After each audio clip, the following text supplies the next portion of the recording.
Gin, a product close to my own heart, and with the effect that it's having on the industry, it can hardly go unnoticed. Gin is leading the pack when it comes to the craft spirits boom. Last year in the UK, over 40 million bottles of gin were sold across the nation, rising annual gin sales by 16%, and overall causing last year to be named as the Year of Gin.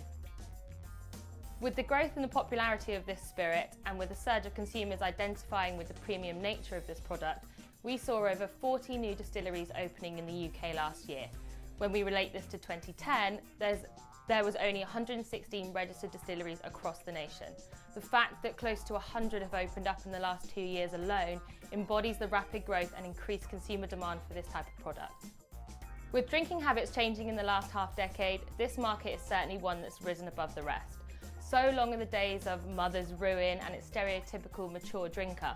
With the anonymous taste of the 80s and 90s being pushed aside, the UK gin market has really flourished.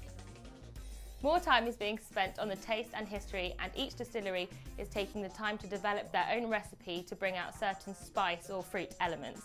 Due to this investment, gin is now the drink of choice for graduates, hipsters and educated drinkers alike, and personally I think it's been a long time in the making. What does this mean for the industry? Well, I predict that the rise of gin will simply be the start. Gin is giving people the chance to explore, to literally taste the history of a product and utilise it within several different drinks. I think it's only natural that this will lead to other areas. Gin, much like the craft beer industry, is booming, but it's going to be really interesting to see how this type of demand will stretch onto other spirits like rum, brandy and whiskey. It's very possible that the enthusiasm for gin will also develop a real super premium segment that will harness this enthusiasm and grasp onto the population who now, loving gin, will likely pay a higher price for this type of product. As ever, consumer demand will lead the evolution of this dynamic category.